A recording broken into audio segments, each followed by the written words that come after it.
Well, hi there. It's Sunday, December 11th, and we're going to the Valley of the Kings, which hold the tombs of the pharaohs. And one of the exciting things we'll see is the tomb of Tutankhamun. So, Jim, well, I guess I can start and say that we were off by 7 a.m. It was a long day, and we drove over the Nile as we had before. We saw some scenery, the river, the canals, crops, small towns. Today was a school day, so we saw kids walking to school, people walking on the streets. And as we got closer to the Valley of the Kings, we saw some hot air balloons, which made for some pretty cool pictures. Is there anything you want to add, Jim? And then you can talk about driving up the valley to the Valley of the Kings. No, I think you've covered it. Okay. Right. So we were driving. We crossed over the river, and we were driving kind of like on the edge of the irrigated lands, because it's irrigated for a while, a couple miles, I think, away from the river. And then we suddenly turned and went away from the river, and very quickly, as we climbed just a little bit of altitude, it became totally barren. So there was this incredible contrast between the irrigated river valley and as soon as you get away from it. And we wound our way up into a valley, and it's called the Valley of the Kings, because this is where, as Terry said, the tombs of a bunch of these kings ended up being hidden. Presumably, they put the tombs up here because it was hidden, and it would help stop grave robbers and so forth from getting in. While we were there, we saw 5 tombs, and so there was Ramses the Fourth, there was Tutankhamun, and by the way, we'll go over that later. Ramses the Sixth, Ramses the Third. And I could have sworn there was another one. I've just given you 4. It doesn't really make that much difference. So the first one we went into was Ramses the Fourth, and we went down this long, narrow tunnel.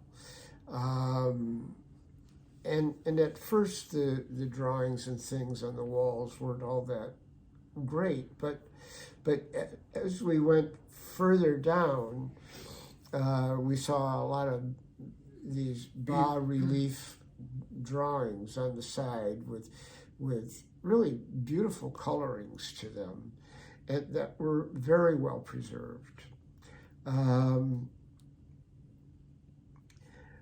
But I felt that we weren't well prepared for this part of the trip. That what I wrote here is lots of oohs and ahs, but no real understanding. And that was true for all of these sites in Egypt. And we think that it was the guide's fault, and that we weren't properly prepared for it. So we can't tell you a lot about the images, but I can tell you that looking at the images was in some ways magical because of the colors and the uniqueness of the designs and such a different culture. Pictures of warriors with their hands tied behind their backs, depicted on the walls. The sun god Ra with the big sun over his head, a three-headed serpent, boats, gold boats on the Nile.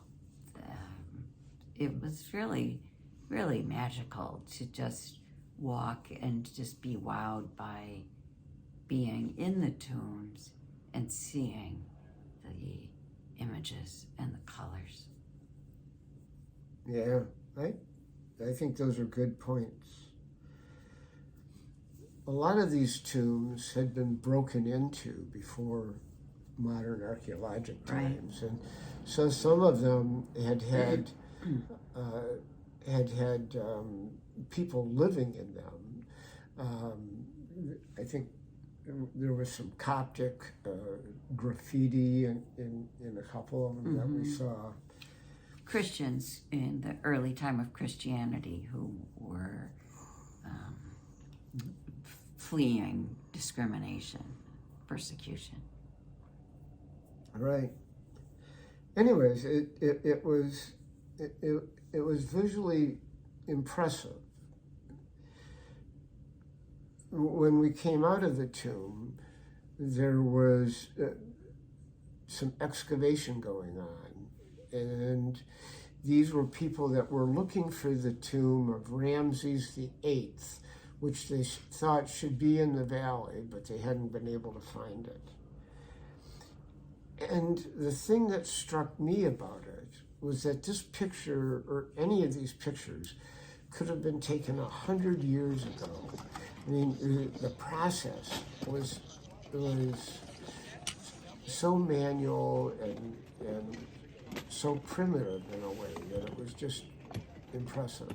So they'd have somebody with a pickaxe breaking up the soil and raking it into a bucket. Somebody else would take that bucket, dump it into a wheelbarrow, and then the guy with the wheelbarrow would take it and go down to a place where he could dump it. And this process went on, and it looked like a scene out of Raiders of the Lost Ark. Mm-hmm. And then there was a supervisor who was under a big umbrella watching everybody. Right. Yeah, nothing has changed. Mm-hmm. Do you want to do, let me just Yeah, sure. start it. So the next one we went to was the tomb of Tutankhamun. So we always say Tutankhamun or something like that, but it's Tut-Ankh, so Ankh, the symbol for life, Amun. And this is a particularly important tomb because it was the only one that archaeologists had found intact in the Valley of the Kings. So they got to learn a lot about what was in there and what the funerary was. Do you want to talk more about it, or should I go on? Well, I would just say, I will talk a little bit. He died at the age of 18, and he became pharaoh at the age of 8. So you can see that he did not have a long reign. He was, however, married, I think, to his sister, which is what they did back then. And he had a lot of disabilities related to DNA issues because of all the intermarrying that happened. He had a club foot, a cleft palate. They think he had malaria and he died at a young age. So they weren't prepared. Like so many of these pharaohs started digging their tombs when they were young. And there wasn't time to do that for Tut. So it's believed that he was hastily buried in a tomb that was meant for one of his advisors. And it was an advisor who later, not long after his death, married his wife and became the pharaoh. So that was pretty interesting.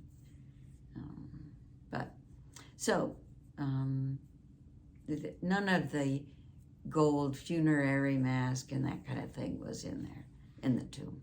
Yeah, that had all been removed. But what was there was part of the sarcophagus. Mm-hmm.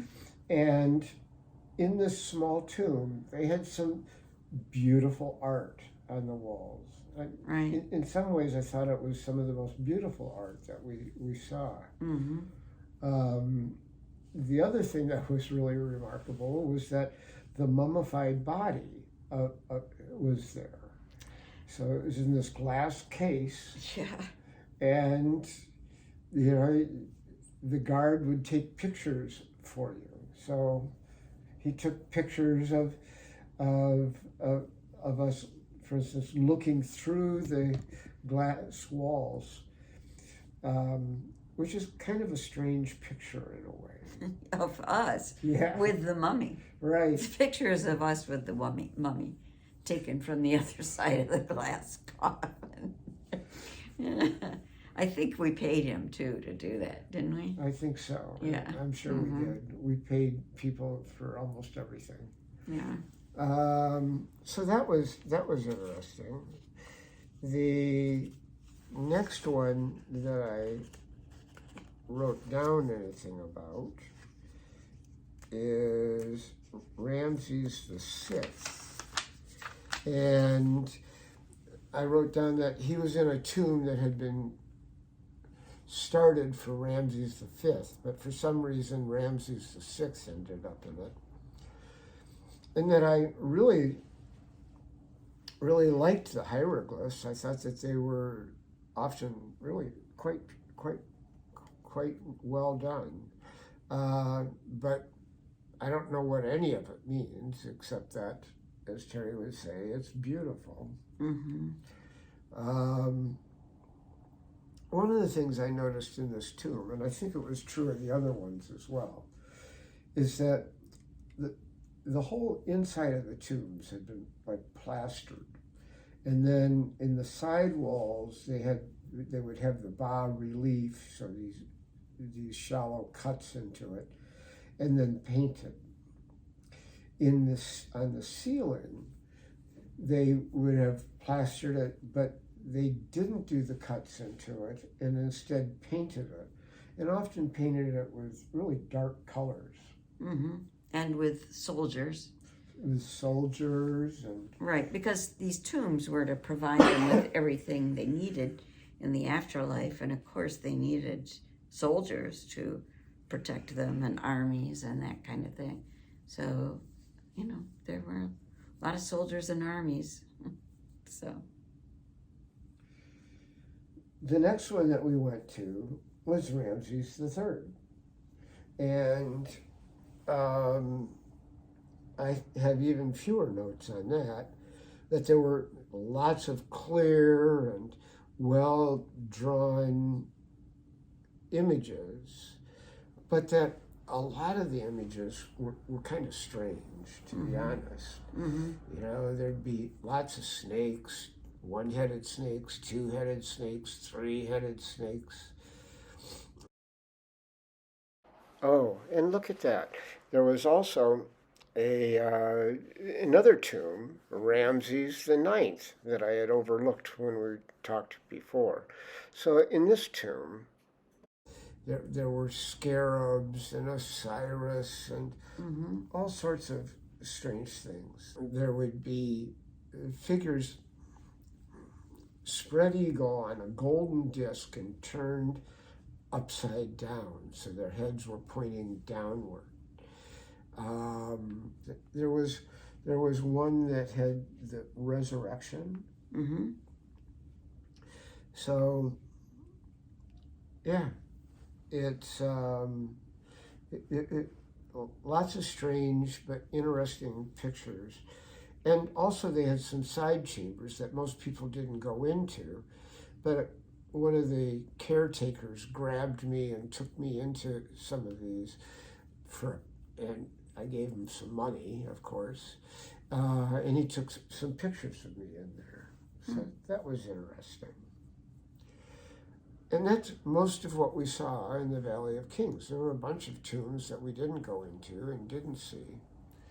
What about this, Jim? Yeah, we drove down the road a little bit, and I've got a picture of this, and it says, Amenhotep III in the Colossi of Memnon. and I took some pictures, and the only thing I want to say about it is the Colossi of Memnon were, as you might guess, really big. Really big statues. Yeah. We don't know what they meant. Yeah, They were impressive, though. they were impressive. And then we went to one of the things that OAT does is these home-hosted lunches where you have lunch with a family. And we had lunch with a farm family that farmed in the farmland along the Nile. And it was, they own 4 acres of land, and they grow a mixture of crops. And I don't even know for sure what all those crops were. Yeah, okra, potatoes, beets, everything, tomatoes, everything they needed for self-sufficiency. They were very self-sufficient. So the meal included okra and potatoes and rice and bread. And then afterwards... I think the rice they bought, that was the only thing. Yeah, good point. And then they showed us how they make furniture out of palm fronds. And my hammer, which is a piece of acacia wood, really hard wood, and chisel. Nothing else. That's my tool. Nothing else. All right. So how it works?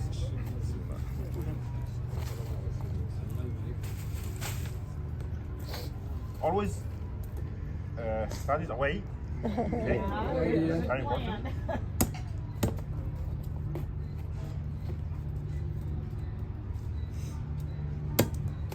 Okay, the skin is very hard. The skin is hard. I cannot make it whole when the skin is there, so I have to get rid of the skin. How to get rid of the skin? Just measure where the skin is and move hand from down to the top. Very important. Never work with hand down. Little bit push down like this, and then skin out. One more time. Then you have skin out from both sides, and then you start to make the hole. Even I don't need someone to hold for me. I use my toes.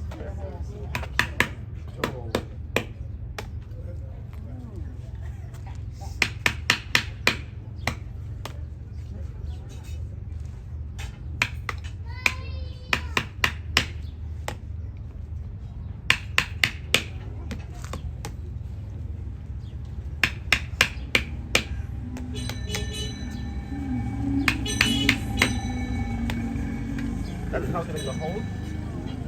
It's in a very simple way. And then use a dry one.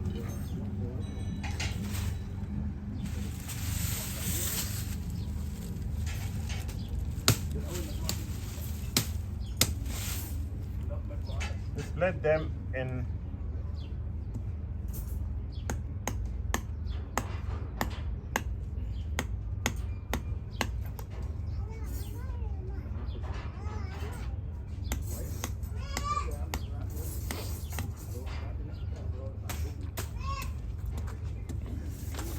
dry pieces, put them through the greens.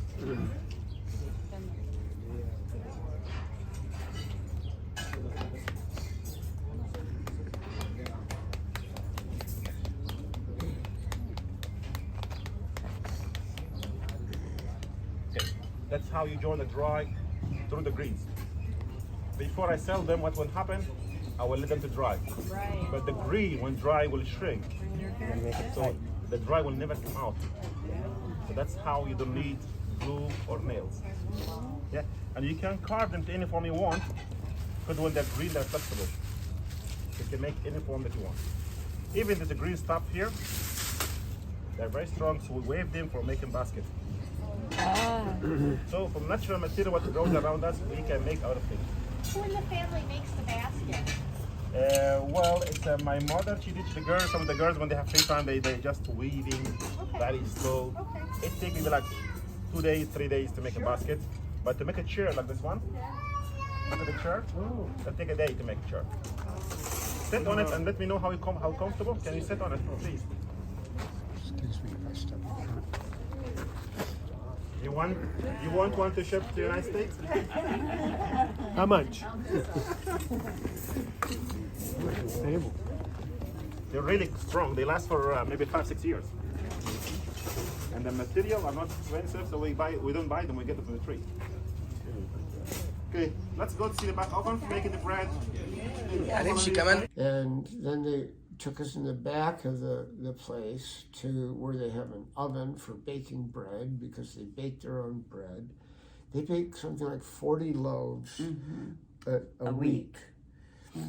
So some of that is used for cash and some of it is for their own consumption. The bread, one hole here for the fires, and here is the thermostat. What's inside our bread? Exactly flour from our own wheat.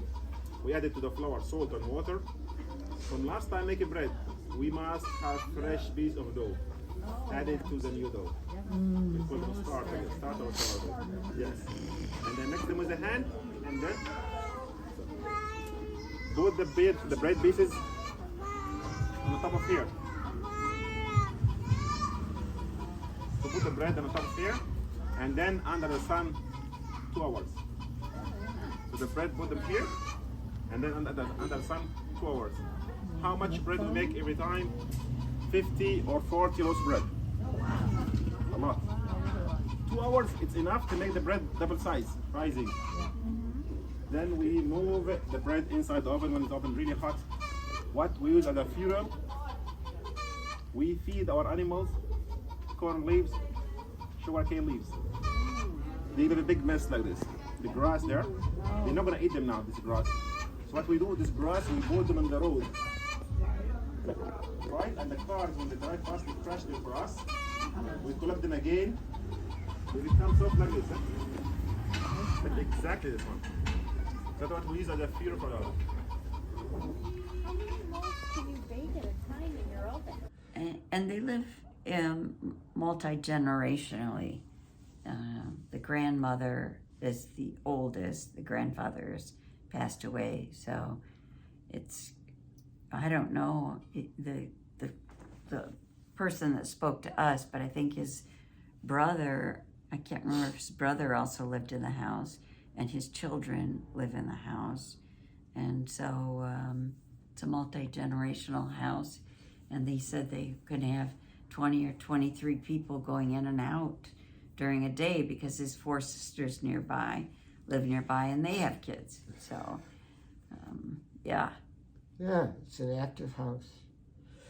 And I think one of his brothers or brother-in-laws also makes pottery. Yeah. Oh, that's interesting. You're going to take a rest of that? Make pottery. The water, pottery wheel. If you want to video that, it's very interesting. They make like the pottery jars out of the pottery wheel, you know, on the pottery wheel. See that? Oh, yeah. That's amazing.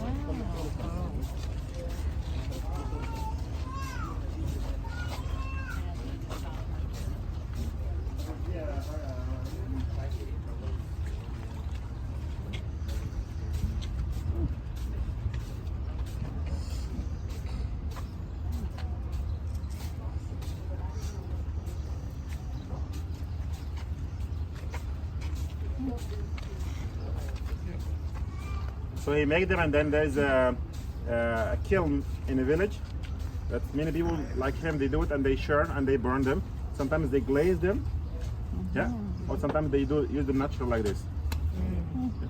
We prefer to cook our food in this kind of tagine because the food has really nice flavor, nice taste inside, and as well the food stay a long time hot inside. And he don't need electricity. You see, he's pushing with his foot. You know, it's very simple. Foot power.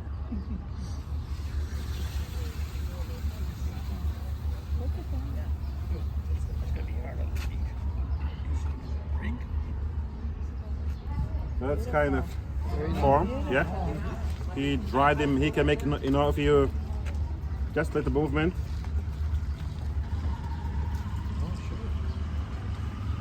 He can make any form he wants. Yeah.